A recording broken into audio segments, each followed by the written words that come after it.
옛날에는 이렇게 애들 싸움에 어른들이 개입하는 경우가 그렇게 많지 않았잖아요. 네. 가해 학생이나 가해 학생의 부모님의 1차적인 태도가 좀 미흡한 경우에 좀 이런 경우까지 비화가 되는데요.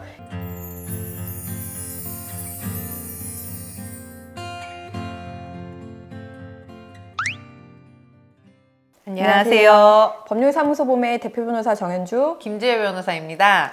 얼마 전에 변호사님 의정부 지방법원 국선보조인 선정되셨잖아요. 네. 그리고 남양주 북부경찰서 선도심사위원도 하시고 네. 그래서 그런지 저희가 유난히 소년 사건이 요새 많은 것 같아요. 네네네네. 근데 어쨌든 의정부 지방법원? 네. 에서 어떻게 되신 거죠? 국선보조인이? 저희가 지금 사실 남양주에서 일을 하고 있잖아요. 네. 근데 남양주에서 어떤 소년 사건이 발생을 하면 남양주 지원에서는 소년부라는 게 따로 없어요.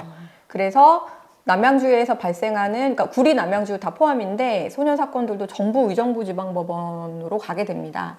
그래서 지금 의정부 지방법원 소년 사건이 지금 며칠 전에 간담회하고 왔는데 굉장히 급증하고 있대요. 근데 거기에서 되게 많은 수의 그 소년 사건이 남양주에서 오고 있다 이 얘기를 제가 들었거든요. 진짜요? 네, 소년부 판사님으로부터 직접 들은 이야기입니다. 네. 요새 진짜 소년 사건 갑자기 급증을 많이 하고 있던데 그 초등학생끼리 이런 문제도 형사고소가 요새 많이 하는 경우가 있더라고요. 예. 이게 왜 형사고소가 가능한 건가요?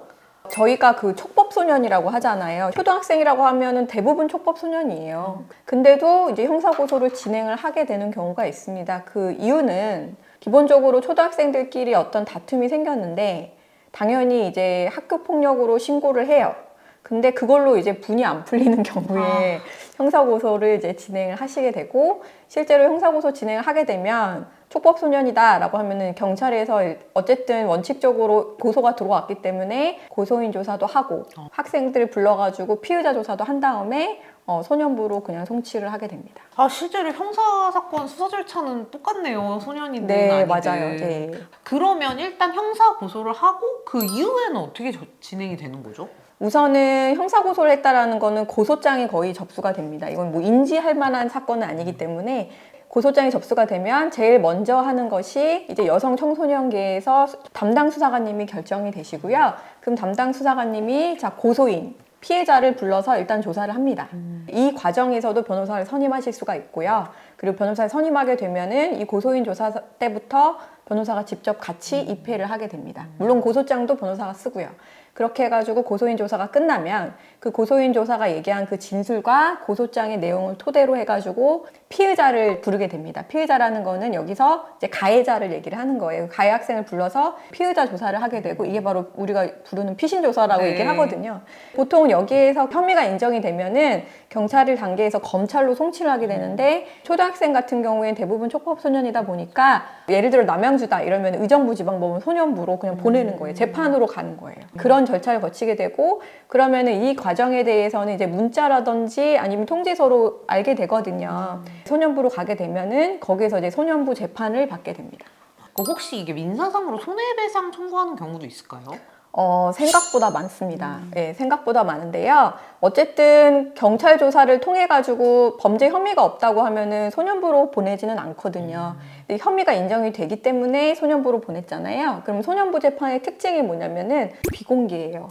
맞아요. 네, 근데 원래 우리가 형사 피해자들은 나중에 내가 고소한 사건에 대해서 이 피의 사실이 어떤 식으로 결정이 났는지를 알 수가 있거든요, 원래. 소년부로 넘어간 사건은 저희가 볼 수가 없어요.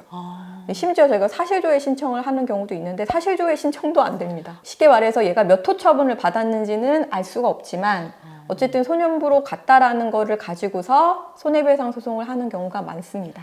그냥 일방적으로 폭행을 당한 사건에서 형사는 형사대로 진행이 되고, 네. 근데 몇 호 처분을 받았는지 우리가 알 수가 없다. 없지만, 하지만 손해배상 청구를 했다. 네. 이때 한 어느 정도까지 인용이 될 수 있을까요, 금액이? 실질적으로 인용되는 금액은요, 굉장히 적습니다. 1,000만 원 이상 인정되는 경우는 저는 사실 거의 본 적이 없고요. 대부분 이제 치료비랑 그리고 정신적 위자료를 같이 청구하게 돼요. 뭐 일실 이익은 없잖아요, 아이가. 초등학생. 예, 뭐 맞았다 그러면 거기에 대한 이제 진단서, 그리고 치료비, 그리고 보통 이제 정신과 치료도 많이 맞아요. 받아요. 그럼 정신과 치료 뭐 이런 식으로 치료비랑 그리고 부모님의 이자료, 아이의 위자료 이런 걸 같이 청구를 하게 되는데, 저희 사무실에서 진행됐던 사건 중에서 한 300만 원 정도 인정이 된 사건도 있었고요. 좀 많이 인정된 사건 중에서는 한 800 정도 인정이 된 사건도 있었는데, 그거는 굉장히 극단적인 경우였고요. 대부분의 경우에는 저희가 청구하는 금액도 적고요. 인용되는 금액도 뭐 위자료 200만 원에서 한 3, 400이 되면 많이 인정이 됐다 이렇게 봅니다. 근데 변호사님도 말씀하셨지만 요새 조금 그런 청소년이나 그 아동들 네. 문제가 조금 대두가 많이 되고 있는데 네. 사실 옛날에는 이렇게 애들 싸움에 어른들이 개입하는 경우가 그렇게 많지 않았잖아요. 네. 근데 요새는 왜 이렇게 민형사 사건으로까지 좀 진행되는 경우가 많은 걸까요? 제가 봤을 때는요, 이제 학교 폭력으로 이제 신고를 했을 때 이걸로 잘 해결이 안 되는 경우가 많이 있는 것 같아요. 그리고 제가 상담을 많이 하다 보면은 기본적으로 어떤 다툼이 생겼을 때 피해를 받은 입장에서 바로 뭐 형사고소까지 생각하는 경우는 많지는 않은데, 가해 학생이나 가해 학생의 부모님의 1차적인 태도가 좀 미흡한 경우에 좀 이런 경우까지 비화가 되는데요. 그러니까 예를 들어서 막 열심히 사과하고 치료비에 대해서 내가 어느 정도 부담을 하겠다 뭐 이런 식으로 해가지고 초기에 좀 해결을 해야 되는데 우리 아이 탓만 있는 건 아니지 않느냐라던가 같이 뭐 서로 같이 다툰다든지 이렇게 되면은 감정 싸움으로 일단은 좀 비화가 돼요. 그래서 대부분의 경우에 학교폭력 사건이라든지 소년부 재판의 사건의 경우는, 특히 변호사를 선임하게 되는 경우는 대부분 그 학부모님들의 감정 싸움이라고 봐도 과언이 아닐 정도로 처음에 그 대처가 조금 미흡했을 때 일어나는 일인 것 같습니다. 네. 저희 사무실에서 좀 유난히 소년 사건 많이 하고 있는데 변호사님이 중점적으로 생각하시는 부분 있을까요? 저는 소년 사건을 하면서 일단 보호자의 태도가 되게 중요하다고 보거든요.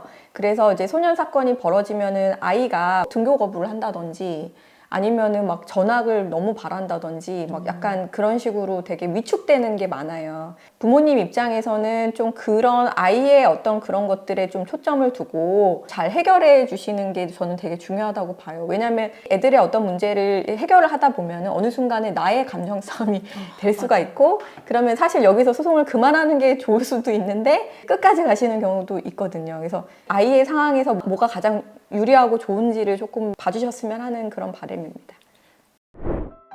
오늘은 저희 사무실에서 많이 진행하는 소년 사건과 더불어서 변호사님이 의정부 지방법원 국선 보조인으로 위촉이 되시면서 네. 한번 이런 문제에 대해서 알아봤는데요. 저희 영상이 도움이 되셨다면 좋아요, 구독 부탁드립니다. 감사합니다. 감사합니다.